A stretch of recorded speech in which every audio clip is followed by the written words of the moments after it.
Audiobooks for Everyone presents The Adventures of Sherlock Holmes by Arthur Conan Doyle.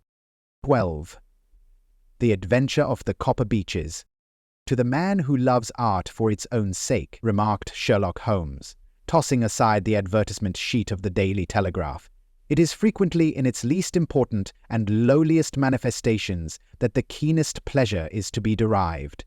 It is pleasant to me to observe, Watson, that you have so far grasped this truth that in these little records of our cases which you have been good enough to draw up, and I am bound to say occasionally to embellish, you have given prominence not so much to the many causes célèbres and sensational trials in which I have figured, but rather to those incidents which may have been trivial in themselves, but which have given room for those faculties of deduction and of logical synthesis which I have made my special province.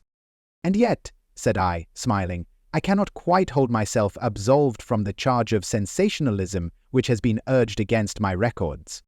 You have erred, perhaps, he observed, taking up a glowing cinder with the tongs and lighting with it the long cherrywood pipe which was wont to replace his clay when he was in a disputatious rather than a meditative mood. You have erred, perhaps, in attempting to put colour and life into each of your statements, instead of confining yourself to the task of placing upon record that severe reasoning from cause to effect, which is really the only notable feature about the thing. It seems to me that I have done you full justice in the matter, I remarked with some coldness, for I was repelled by the egotism which I had more than once observed to be a strong factor in my friend's singular character. No, it is not selfishness or conceit, said he, answering, as was his wont, my thoughts rather than my words.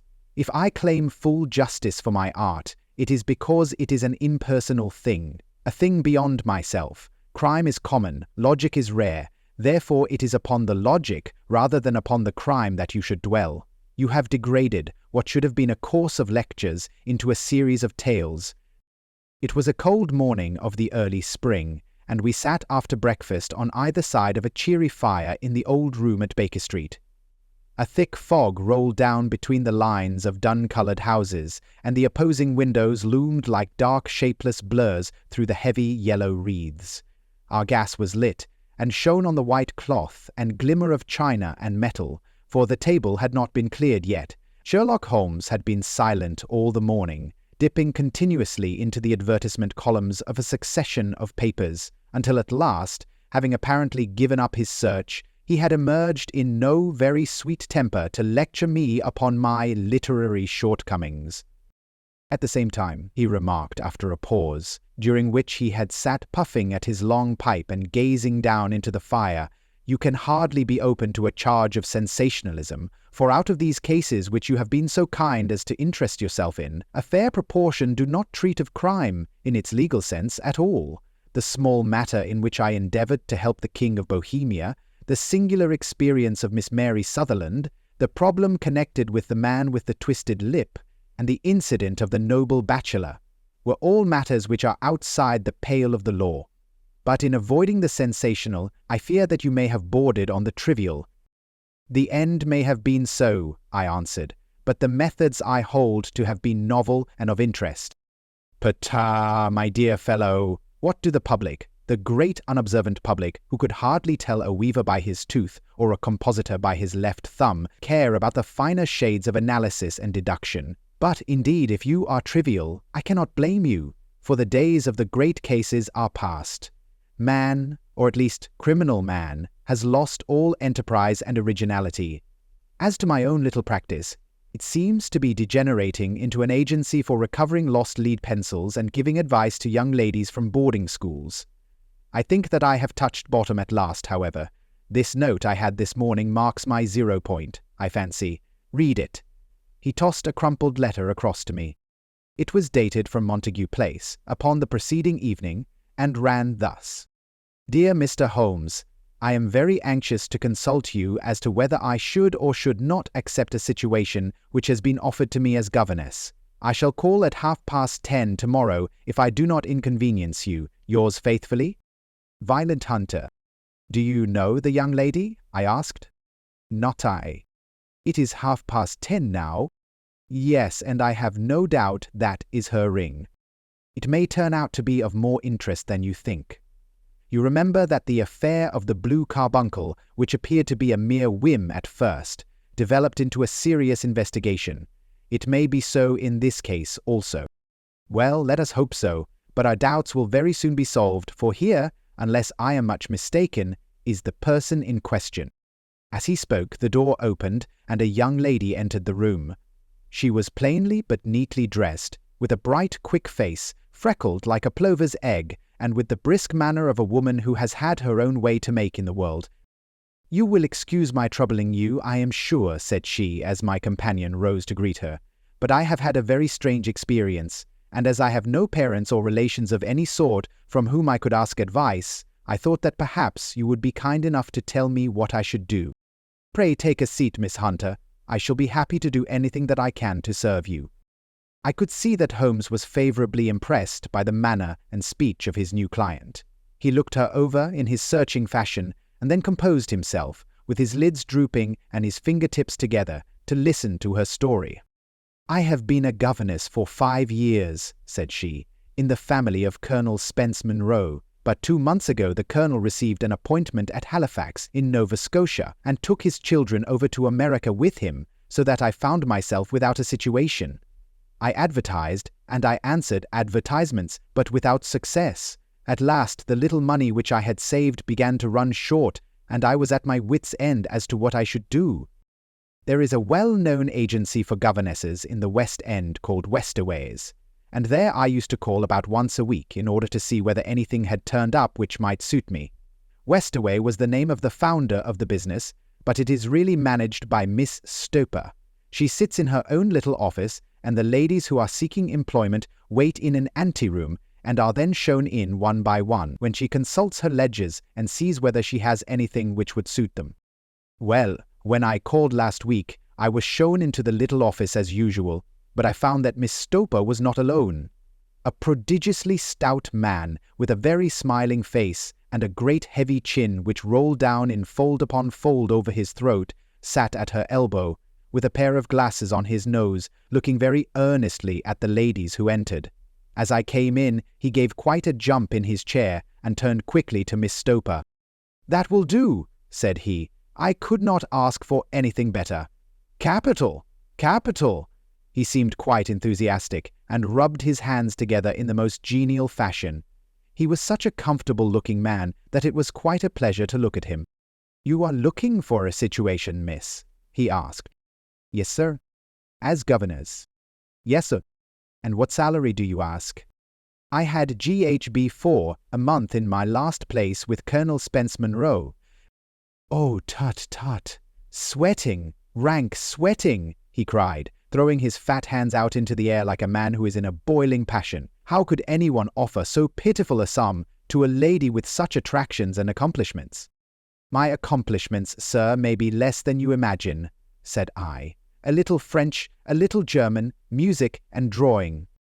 "Tut, tut!" he cried. "This is all quite beside the question. The point is, have you or have you not the bearing and deportment of a lady? There it is in a nutshell. If you have not, you are not fitted for the rearing of a child who may some day play a considerable part in the history of the country. But if you have, why then, how could any gentleman ask you to condescend to accept anything under the 3 figures? Your salary with me, madam, would commence at GBP 100 a year. You may imagine, Mr. Holmes, that to me, destitute as I was, such an offer seemed almost too good to be true. The gentleman, however, seeing perhaps the look of incredulity upon my face, opened a pocket-book and took out a note. "It is also my custom," said he, smiling in the most pleasant fashion until his eyes were just 2 little shining slits amid the white creases of his face, "to advance to my young ladies half their salary beforehand, so that they may meet any little expenses of their journey and their wardrobe." It seemed to me that I had never met so fascinating and so thoughtful a man. As I was already in debt to my tradesmen, the advance was a great convenience, and yet there was something unnatural about the whole transaction which made me wish to know a little more before I quite committed myself. "May I ask where you live, sir?" said I. "Hampshire. Charming rural place. The Copper Beeches, 5 miles on the far side of Winchester. It is the most lovely country, my dear young lady, and the dearest old country house. And my duties, sir? I should be glad to know what they would be. One child. One dear little romper, just 6 years old. Oh, if you could see him killing cockroaches with a slipper. Smack, smack, smack, 3 gone before you could wink. He leant back in his chair and laughed his eyes into his head again. I was a little startled at the nature of the child's amusement, but the father's laughter made me think that perhaps he was joking. My sole duties, then, I asked, are to take charge of a single child? No, no, not the sole, my dear young lady, he cried. Your duty would be, as I am sure your good sense would suggest, to obey any little commands my wife might give, provided always that they were such commands as a lady might with propriety obey. You see no difficulty, I should be happy to make myself useful. Quite so. In dress, now, for example. We are faddy people, you know. Faddy, but kind-hearted. If you were asked to wear any dress which we might give you, you would not object to our little whim, hey? No, said I, considerably astonished at his words. Or to sit here or sit there, that would not be offensive to you. Oh no. Or to cut your hair quite short before you come to us. I could hardly believe my ears. As you may observe, Mr. Holmes, my hair is somewhat luxuriant and of a rather peculiar tint of chestnut. It has been considered artistic. I could not dream of sacrificing it in this offhand fashion. I am afraid that that is quite impossible, said I. He had been watching me eagerly out of his small eyes, and I could see a shadow pass over his face as I spoke. I am afraid that it is quite essential, said he. It is a little fancy of my wife's, and ladies' fancies, you know, madam, ladies' fancies must be consulted. And so, you won't cut your hair? No, sir, I really could not, I answered firmly. Ah, very well, then that quite settles the matter. It is a pity, because in other respects you would really have done very nicely. In that case, Miss Stoper, I had best inspect a few more of your young ladies. The manageress had sat all this while busy with her papers, without a word to either of us. But she glanced at me now with so much annoyance upon her face that I could not help suspecting that she had lost a handsome commission through my refusal. "Do you desire your name to be kept upon the books?" she asked. "If you please, Miss Stoper." "Well, really, it seems rather useless, since you refuse the most excellent offers in this fashion," said she sharply. "You can hardly expect us to exert ourselves to find another such opening for you. Good day to you, Miss Hunter." She struck a gong upon the table, and I was shown out by the page. Well, Mr. Holmes, when I got back to my lodgings and found little enough in the cupboard and 2 or 3 bills upon the table, I began to ask myself whether I had not done a very foolish thing. After all, if these people had strange fads and expected obedience on the most extraordinary matters, they were at least ready to pay for their eccentricity. Very few governesses in England are getting GDB 100 a year. What use was my hair to me? Many people are improved by wearing it short, and perhaps I should be among the number. Next day I was inclined to think that I had made a mistake, and by the day after I was sure of it. I had almost overcome my pride, so far as to go back to the agency and inquire whether the place was still open, when I received this letter from the gentleman himself. I have it here, and I will read it to you. "The Copper Beeches, near Winchester. Dear Miss Hunter, Miss Stoper has very kindly given me your address, and I write from here to ask you whether you have reconsidered your decision. My wife is very anxious that you should come, for she has been much attracted by my description of you. We are willing to give GBP 30 a quarter, or GBP 120 a year, so as to recompense you for any little inconvenience which our fads may cause you. They are not very exacting. After all, my wife is fond of a particular shade of electric blue, and would like you to wear such a dress indoors in the morning. You need not, however, go to the expense of purchasing one, as we have one belonging to my dear daughter Alice, now in Philadelphia, which would, I should think, fit you very well. Then, as to sitting here or there, or amusing yourself in any manner indicated, that need cause you no inconvenience. As regards your hair, it is no doubt a pity, especially as I could not help remarking its beauty during our short interview. but I am afraid that I must remain firm upon this point, and I only hope that the increased salary may recompense you for the loss. Your duties, as far as the child is concerned, are very light. Now do try to come, and I shall meet you with the dog cart at Winchester. Let me know your train. Yours faithfully, Geoffrey Rucastle. That is the letter which I have just received, Mr. Holmes, and my mind is made up that I will accept it. I thought, however, that before taking the final step, I should like to submit the whole matter to your consideration. Well, Miss Hunter, if your mind is made up, that settles the question, said Holmes, smiling. But you would not advise me to refuse. I confess that it is not the situation which I should like to see a sister of mine apply for. What is the meaning of it all, Mr. Holmes? Ah, I have no data. I cannot tell. Perhaps you have yourself formed some opinion. Well, there seems to me to be only one possible solution. Mr. Rucastle seemed to be a very kind, good-natured man. Is it not possible that his wife is a lunatic, that he desires to keep the matter quiet for fear she should be taken to an asylum, and that he humors her fancies in every way in order to prevent an outbreak? That is a possible solution. In fact, as matters stand, it is the most probable one, but in any case, it does not seem to be a nice household for a young lady. But the money, Mr. Holmes, the money! Well, yes, of course the pay is good. Too good. That is what makes me uneasy. Why should they give you GBP 120 a year when they could have their pick for GBP 40? There must be some strong reason behind. I thought that if I told you the circumstances you would understand afterwards if I wanted your help. I should feel so much stronger if I felt that you were at the back of me. Oh, you may carry that feeling away with you. I assure you that your little problem promises to be the most interesting which has come my way for some months. There is something distinctly novel about some of the features. If you should find yourself in doubt or in danger— Danger? What danger do you foresee? Holmes shook his head gravely. It would cease to be a danger if we could define it, said he. But at any time, day or night, a telegram would bring me down to your help. That is enough. She rose briskly from her chair with the anxiety all swept from her face. I shall go down to Hampshire quite easy in my mind now.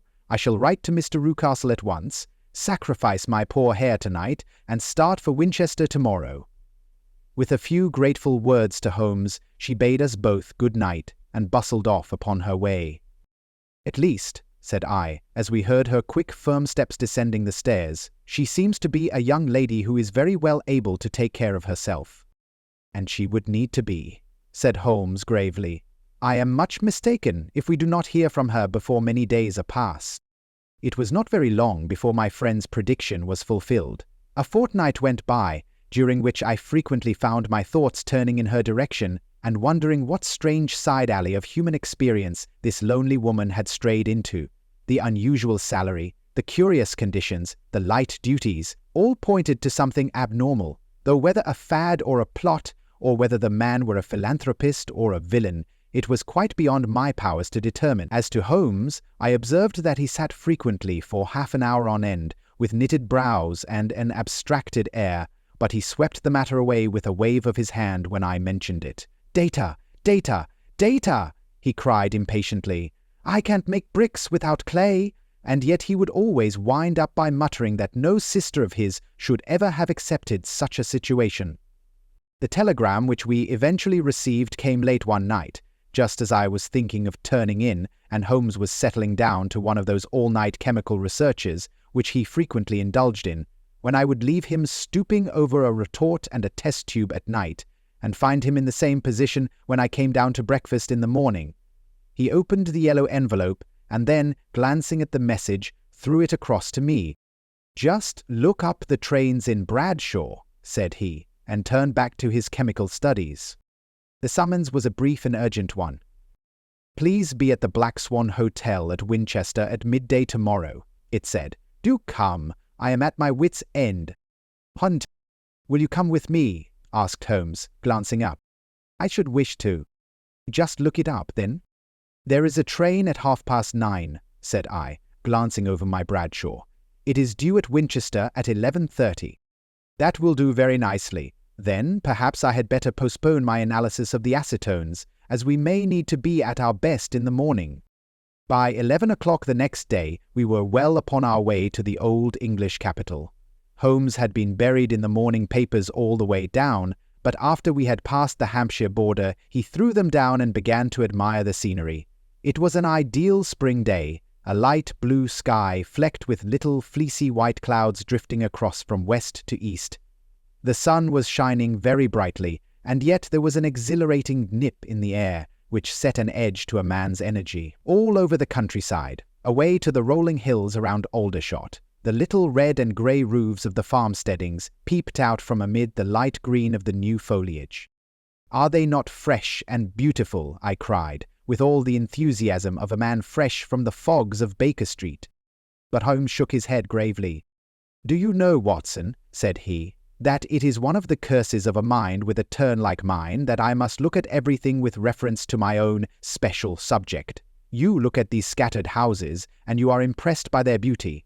I look at them, and the only thought which comes to me is a feeling of their isolation and of the impunity with which crime may be committed there." "Good heavens," I cried, "who would associate crime with these dear old homesteads?" "They always fill me with a certain horror. It is my belief, Watson, founded upon my experience, that the lowest and vilest alleys in London do not present a more dreadful record of sin than does the smiling and beautiful countryside." "You horrify me." "But the reason is very obvious. The pressure of public opinion can do in the town what the law cannot accomplish. There is no lane so vile that the scream of a tortured child or the thud of a drunkard's blow does not beget sympathy and indignation among the neighbours, and then the whole machinery of justice is ever so close that a word of complaint can set it going, and there is but a step between the crime and the dock. But look at these lonely houses, each in its own fields, filled for the most part with poor ignorant folk who know little of the law. Think of the deeds of hellish cruelty, the hidden wickedness which may go on year in, year out in such places, and none the wiser. Had this lady who appeals to us for help gone to live in Winchester, I should never have had a fear for her. It is the 5 miles of country which makes the danger. Still, it is clear that she is not personally threatened. No, if she can come to Winchester to meet us, she can get away." "Quite so, she has her freedom." "What can be the matter, then? Can you suggest no explanation?" "I have devised 7 separate explanations, each of which would cover the facts as far as we know them. But which of these is correct can only be determined by the fresh information which we shall no doubt find waiting for us. Well, there is the tower of the cathedral, and we shall soon learn all that Miss Hunter has to tell. The Black Swan is an inn of repute in the High Street, at no distance from the station, and there we found the young lady waiting for us. She had engaged a sitting room, and our lunch awaited us upon the table. "I am so delighted that you have come," she said earnestly. "It is so very kind of you both, but indeed I do not know what I should do. Your advice will be altogether invaluable to me." "Pray, tell us what has happened to you." "I will do so, and I must be quick, for I have promised Mr. Rucastle to be back before 3. I got his leave to come into town this morning, though he little knew for what purpose. Let us have everything in its due order." Holmes thrust his long, thin legs out towards the fire and composed himself to listen. "In the first place, I may say that I have met, on the whole, with no actual ill treatment from Mr. and Mrs. Rucastle. It is only fair to them to say that. But I cannot understand them, and I am not easy in my mind about them." "What can you not understand?" "Their reasons for their conduct. But you shall have it all just as it occurred. When I came down, Mr. Rucastle met me here, and drove me in his dog-cart to the Copper Beeches. It is, as he said, beautifully situated, but it is not beautiful in itself, for it is a large square block of a house, whitewashed, but all stained and streaked with damp and bad weather. There are grounds round it, woods on 3 sides, and on the 4th a field which slopes down to the Southampton high road, which curves past about 100 yards from the front door. This ground in front belongs to the house, but the woods all round are part of Lord Southerton's preserves. A clump of copper beeches immediately in front of the hall door has given its name to the place. I was driven over by my employer, who was as amiable as ever, and was introduced by him that evening to his wife and the child. There was no truth, Mr. Holmes, in the conjecture which seemed to us to be probable in your rooms at Baker Street. Mrs. Rucastle is not mad. I found her to be a silent, pale-faced woman, much younger than her husband, not more than 30, I should think, while he can hardly be less than 45. From their conversation I have gathered that they have been married about 7 years, that he was a widower, and that his only child by the first wife was the daughter who has gone to Philadelphia. Mr. Rucastle told me in private that the reason why she had left them was that she had an unreasoning aversion to her stepmother. As the daughter could not have been less than 20, I can quite imagine that her position must have been uncomfortable with her father's young wife. Mrs. Rucastle seemed to me to be colourless in mind as well as in feature. She impressed me neither favourably nor the reverse. She was a non-entity. It was easy to see that she was passionately devoted both to her husband and to her little son. Her light grey eyes wandered continually from one to the other, noting every little want and forestalling it if possible. He was kind to her also in his bluff, boisterous fashion, and on the whole they seemed to be a happy couple, and yet she had some secret sorrow, this woman. She would often be lost in deep thought, with the saddest look upon her face. More than once I have surprised her in tears. I have thought sometimes that it was the disposition of her child which weighed upon her mind, for I have never met so utterly spoiled and so ill-natured a little creature. He is small for his age, with a head which is quite disproportionately large. His whole life appears to be spent in an alternation between savage fits of passion and gloomy intervals of sulking. Giving pain to any creature weaker than himself seems to be his one idea of amusement, and he shows quite remarkable talent in planning the capture of mice, little birds, and insects. But I would rather not talk about the creature, Mr. Holmes, and, indeed, he has little to do with my story. I am glad of all details, remarked my friend, whether they seem to you to be relevant or not. I shall try not to miss anything of importance. The one unpleasant thing about the house which struck me at once was the appearance and conduct of the servants. There are only two, a man and his wife. Toller, for that is his name, is a rough, uncouth man with grizzled hair and whiskers and a perpetual smell of drink. Twice since I have been with him he has been quite drunk, and yet Mr. Rucastle seemed to take no notice of it. His wife is a very tall and strong woman with a sour face, as silent as Mrs. Rucastle and much less amiable. They are a most unpleasant couple, but fortunately I spend most of my time in the nursery and my own room, which are next to each other in one corner of the building. For 2 days after my arrival at the Copper Beeches, my life was very quiet. On the third, Mrs. Rucastle came down just after breakfast and whispered something to her husband. "Oh yes," said he, turning to me, "we are very much obliged to you, Miss Hunter, for falling in with our whims so far as to cut your hair. I assure you that it has not detracted in the tiniest iota from your appearance. We shall now see how the electric blue dress will become you. You will find it laid out upon the bed in your room, and if you would be so good as to put it on, we should both be extremely obliged." The dress which I found waiting for me was of a peculiar shade of blue.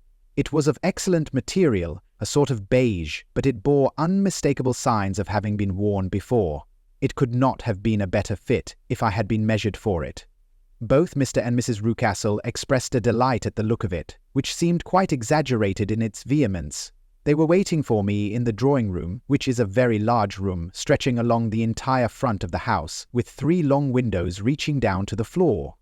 A chair had been placed close to the central window, with its back turned towards it. In this I was asked to sit, and then Mr. Rucastle, walking up and down on the other side of the room, began to tell me a series of the funniest stories that I have ever listened to. You cannot imagine how comical he was, and I laughed until I was quite weary. Mrs. Rucastle, however, who has evidently no sense of humour, never so much as smiled, but sat with her hands in her lap, and a sad, anxious look upon her face. After an hour or so, Mr. Rucastle suddenly remarked that it was time to commence the duties of the day, and that I might change my dress and go to little Edward in the nursery. 2 days later this same performance was gone through under exactly similar circumstances. Again, I changed my dress. Again, I sat in the window, and again I laughed very heartily at the funny stories of which my employer had an immense repertoire, and which he told inimitably. Then he handed me a yellow-back novel, and moving my chair a little sideways, that my own shadow might not fall upon the page, he begged me to read aloud to him. I read for about 10 minutes, beginning in the heart of a chapter, and then suddenly, in the middle of a sentence, he ordered me to cease and to change my dress. You can easily imagine, Mr. Holmes, how curious I became as to what the meaning of this extraordinary performance could possibly be. They were always very careful, I observed, to turn my face away from the window so that I became consumed with the desire to see what was going on behind my back. At first it seemed to be impossible, but I soon devised a means. My hand mirror had been broken, so a happy thought seized me, and I concealed a piece of the glass in my handkerchief. On the next occasion, in the midst of my laughter, I put my handkerchief up to my eyes, and was able, with a little management, to see all that there was behind me. I confess that I was disappointed. There was nothing. At least, that was my first impression. At the second glance, however, I perceived that there was a man standing in the Southampton Road, a small bearded man in a grey suit, who seemed to be looking in my direction. The road is an important highway, and there are usually people there. This man, however, was leaning against the railings which bordered our field, and was looking earnestly up. I lowered my handkerchief and glanced at Mrs. Rucastle to find her eyes fixed upon me with a most searching gaze. She said nothing, but I am convinced that she had divined that I had a mirror in my hand, and had seen what was behind me. She rose at once. "Jeffro," said she, "there is an impertinent fellow upon the road there, who stares up at Miss Hunter." "No friend of yours, Miss Hunter?" he asked. "No, I know no one in these parts." "Dear me, how very impertinent! Kindly turn round and motion to him to go away. Surely it would be better to take no notice." "No, no, we should have him loitering here always. Kindly turn round and wave him away, like that." I did as I was told, and at the same instant Mrs. Rucastle drew down the blind. That was a week ago, and from that time I have not sat again in the window, nor have I worn the blue dress, nor seen the man in the road. "Pray continue," said Holmes. "Your narrative promises to be a most interesting one.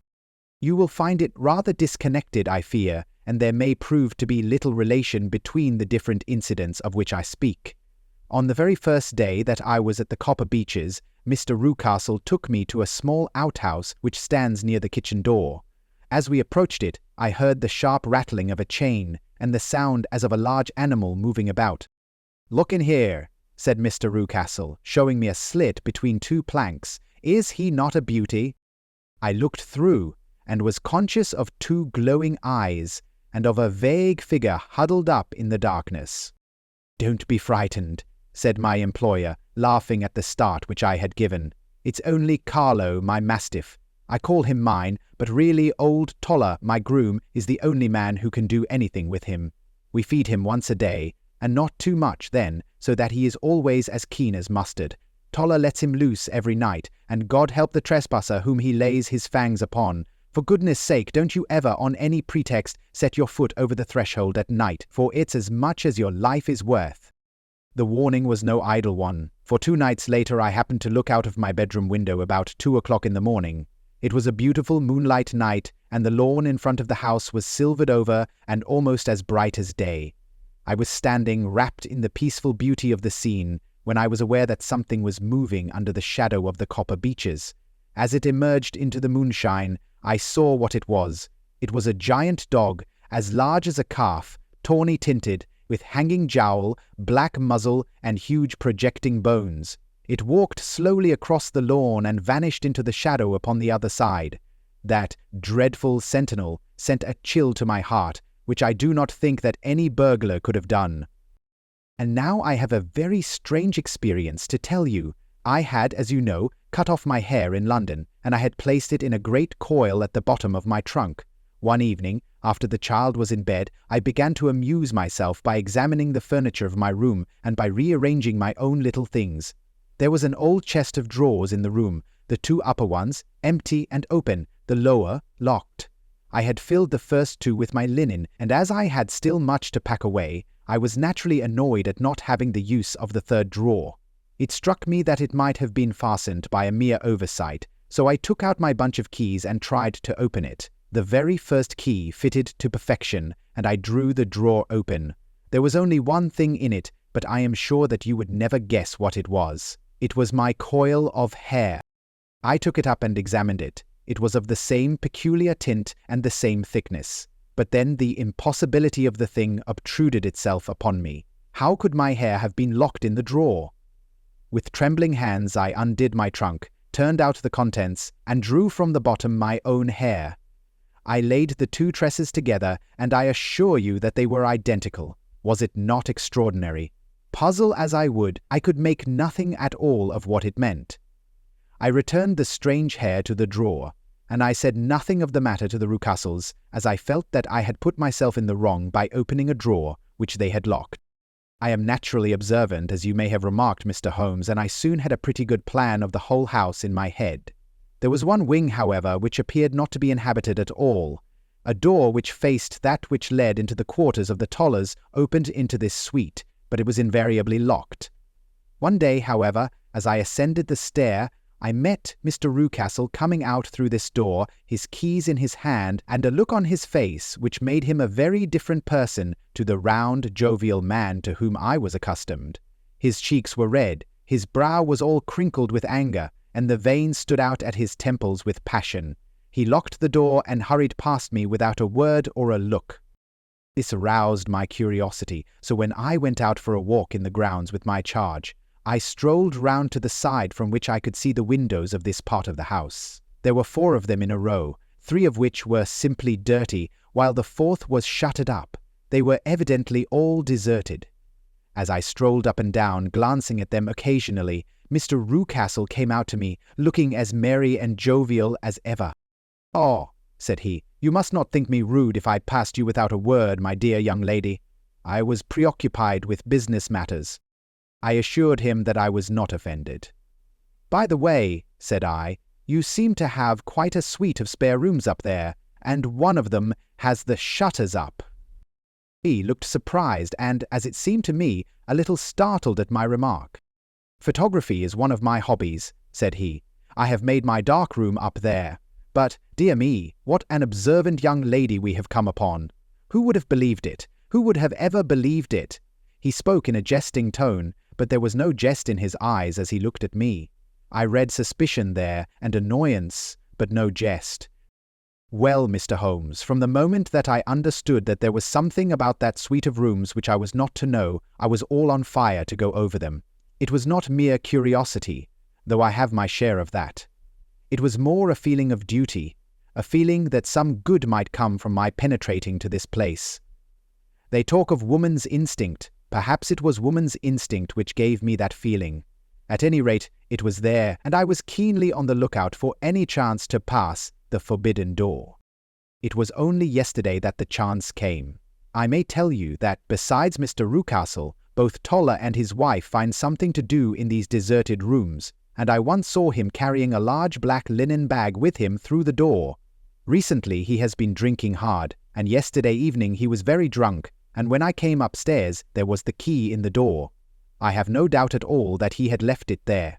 Mr. and Mrs. Rucastle were both downstairs, and the child was with them, so that I had an admirable opportunity. I turned the key gently in the lock, opened the door, and slipped through. There was a little passage in front of me, unpapered and uncarpeted, which turned at a right angle at the farther end. Round this corner were 3 doors in a line, the first and third of which were open. They each led into an empty room, dusty and cheerless, with 2 windows in the one, and one in the other, so thick with dirt that the evening light glimmered dimly through them. The centre door was closed, and across the outside of it had been fastened one of the broad bars of an iron bed, padlocked at one end to a ring in the wall, and fastened at the other with stout cord. The door itself was locked as well, and the key was not there. This barricaded door corresponded clearly with the shuttered window outside, and yet I could see by the glimmer from beneath it that the room was not in darkness. Evidently there was a skylight which let in light from above. As I stood in the passage gazing at the sinister door and wondering what secret it might veil, I suddenly heard the sound of steps within the room and saw a shadow pass backward and forward against the little slit of dim light which shone out from under the door. A mad, unreasoning terror rose up in me at the sight, Mr. Holmes. My overstrung nerves failed me suddenly, and I turned and ran as though some dreadful hand were behind me, clutching at the skirt of my dress. I rushed down the passage, through the door, and straight into the arms of Mr. Rucastle, who was waiting outside. "So," said he, smiling, "it was you, then? I thought that it must be when I saw the door open." "Oh, I am so frightened," I panted. My dear young lady, you cannot think how caressing and soothing his manner was, and what has frightened you, my dear young lady." But his voice was just a little too coaxing. He overdid it. I was keenly on my guard against him. "I was foolish enough to go into the empty wing," I answered. "But it is so lonely and eerie in this dim light that I was frightened and ran out again." "Oh, it is so dreadfully still in there." "Only that?" said he, looking at me keenly. "Why, what did you think?" I asked. "Why do you think that I lock this door?" "I am sure that I do not know. It is to keep people out who have no business there. Do you see?" He was still smiling in the most amiable manner. "I am sure if I had known—" "Well then, you know now, and if you ever put your foot over that threshold again—" Here in an instant the smile hardened into a grin of rage, and he glared down at me with the face of a demon. "I'll throw you to the mastiff." I was so terrified that I do not know what I did. I suppose that I must have rushed past him into my room. I remember nothing until I found myself lying on my bed, trembling all over. Then I thought of you, Mr. Holmes. I could not live there longer without some advice. I was frightened of the house, of the man, of the woman, of the servants, even of the child. They were all horrible to me. If I could only bring you down, all would be well. Of course, I might have fled from the house. But my curiosity was almost as strong as my fears. My mind was soon made up. I would send you a wire. I put on my hat and cloak, went down to the office, which is about half a mile from the house, and then returned feeling very much easier. A horrible doubt came into my mind as I approached the door, lest the dog might be loose. But I remembered that Toller had drunk himself into a state of insensibility that evening, and I knew that he was the only one in the household who had any influence with the savage creature, or who would venture to set him free. I slipped in safety and lay awake half the night in my joy at the thought of seeing you. I had no difficulty in getting leave to come into Winchester this morning, but I must be back before 3 o'clock, for Mr. and Mrs. Rucastle are going on a visit and will be away all the evening, so that I must look after the child. Now I have told you all my adventures, Mr. Holmes, and I should be very glad if you could tell me what it all means, and above all, what I should do." Holmes and I had listened spellbound to this extraordinary story. My friend rose now and paced up and down the room, his hands in his pockets, and an expression of the most profound gravity upon his face. "Is Toller still drunk?" "Yes. I heard his wife tell Mrs. Rucastle that she could do nothing with him." "That is well. And the Rucastles go out tonight?" "Yes." "Is there a cellar with a good strong lock?" "Yes, the wine cellar." "You seem to me to have acted all through this matter like a very brave and sensible girl, Miss Hunter. Do you think that you could perform one more feat? I should not ask it of you if I did not think you a quite exceptional woman." "I will try. What is it?" "We shall be at the Copper Beeches by 7 o'clock, my friend and I. The Rucastles will be gone by that time, and Toller will, we hope, be incapable.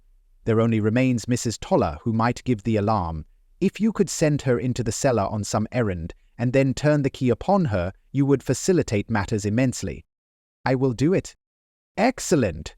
We shall then look thoroughly into the affair. Of course, there is only one feasible explanation. You have been brought there to personate someone, and the real person is imprisoned in this chamber. That is obvious. As to who this prisoner is, I have no doubt that it is the daughter, Miss Alice Rucastle, if I remember right, who is said to have gone to America. You were chosen, doubtless, as resembling her in height, figure, and the color of your hair.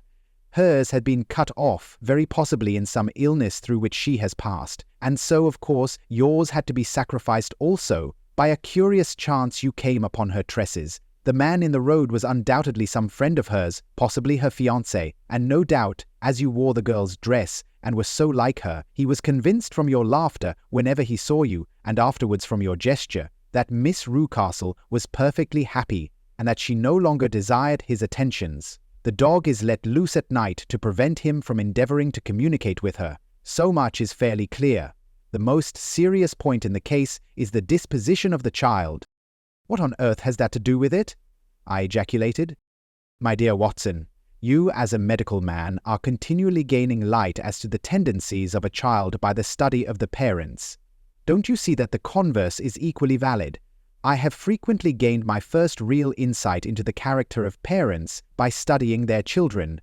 This child's disposition is abnormally cruel, merely for cruelty's sake, and whether he derives this from his smiling father, as I should suspect, or from his mother, it bodes evil for the poor girl who is in their power." "I am sure that you are right, Mr. Holmes," cried our client. "1,000 things come back to me which make me certain that you have hit it. Oh, let us lose not an instant in bringing help to this poor creature. We must be circumspect, for we are dealing with a very cunning man. We can do nothing until 7 o'clock. At that hour we shall be with you, and it will not be long before we solve the mystery." We were as good as our word, for it was just 7 when we reached the Copper Beeches, having put up our trap at a wayside public house. The group of trees with their dark leaves shining like burnished metal in the light of the setting sun were sufficient to mark the house, even had Miss Hunter not been standing smiling on the doorstep. "Have you managed it?" asked Holmes. A loud thudding noise came from somewhere downstairs. "That is Mrs. Toller in the cellar," said she.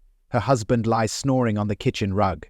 Here are his keys, which are the duplicates of Mr. Rucastle's." "You have done well indeed," cried Holmes with enthusiasm. "Now lead the way, and we shall soon see the end of this black business." We passed up the stair, unlocked the door, followed on down a passage, and found ourselves in front of the barricade which Miss Hunter had described. Holmes cut the cord and removed the transverse bar. Then he tried the various keys in the lock, but without success. No sound came from within, and at the silence, Holmes' face clouded over.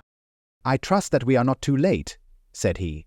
"I think, Miss Hunter, that we had better go in without you. Now, Watson, put your shoulder to it, and we shall see whether we cannot make our way in." It was an old rickety door, and gave at once before our united strength. Together we rushed into the room. It was empty. There was no furniture, save a little pallet bed, a small table, and a basket full of linen. The skylight above was open, and the prisoner gone. "There has been some villainy here," said Holmes. "This beauty has guessed Miss Hunter's intentions and has carried his victim off." "But how?" "Through the skylight. We shall soon see how he managed it." He swung himself up onto the roof. "Ah, yes," he cried. "Here's the end of a long, light ladder against the eaves. That is how he did it." "But it is impossible," said Miss Hunter. "The ladder was not there when the Rucastles went away." "It has come back and done it? I tell you that he is a clever and dangerous man. I should not be very much surprised if this were he whose step I hear now upon the stair. I think, Watson, that it would be as well for you to have your pistol ready." The words were hardly out of his mouth before a man appeared at the door of the room, a very fat and burly man, with a heavy stick in his hand. Miss Hunter screamed and shrunk against the wall at the sight of him. But Sherlock Holmes sprang forward and confronted him. "You villain," said he, "where's your daughter?" The fat man cast his eyes round, and then up at the open skylight. "It is for me to ask you that," he shrieked. "You thieves, spies and thieves! I have caught you, have I? You are in my power. I'll serve you." He turned and clattered down the stairs as hard as he could go. "He's gone for the dog," cried Miss Hunter. "I have my revolver," said I. "Better close the front door," cried Holmes, and we all rushed down the stairs together. We had hardly reached the hall when we heard the baying of a hound, and then a scream of agony, with a horrible worrying sound which it was dreadful to listen to. An elderly man with a red face and shaking limbs came staggering out at a side door. "My God!" he cried. "Someone has loosed the dog. It's not been fed for 2 days. Quick, quick, or it'll be too late." Holmes and I rushed out and round the angle of the house, with Toller hurrying behind us. There was the huge famished brute, its black muzzle buried in Rucastle's throat, while he writhed and screamed upon the ground. Running up, I blew its brains out, and it fell over with its keen white teeth still meeting in the great creases of his neck. With much labor we separated them and carried him, living but horribly mangled, into the house. We laid him upon the drawing-room sofa, and, having dispatched the sobered Toller to bear the news to his wife, I did what I could to relieve his pain. We were all assembled round him when the door opened, and a tall, gaunt woman entered the room. "Mrs. Toller," cried Miss Hunter. "Yes, miss. Mr. Rucastle let me out when he came back, before he went up to you. Ah, miss, it is a pity you didn't let me know what you were planning, for I would have told you that your pains were wasted." "Ha!" said Holmes, looking keenly at her. "It is clear that Mrs. Toller knows more about this matter than anyone else." "Yes, sir, I do, and I am ready enough to tell what I know." "Then, pray, sit down, and let us hear it, for there are several points on which I must confess that I am still in the dark." "I will soon make it clear to you," said she, "and I'd have done so before now if I could have got out from the cellar. If there's police court business over this, you'll remember that I was the one that stood your friend, and that I was Miss Alice's friend, too. She was never happy at home, Miss Alice wasn't, from the time that her father married again. She was slighted like, and had no say in anything, but it never really became bad for her until after she met Mr. Fowler at a friend's house. As well as I could learn, Miss Alice had rights of her own by will, but she was so quiet and patient, she was, that she never said a word about them, but just left everything in Mr. Rucastle's hands.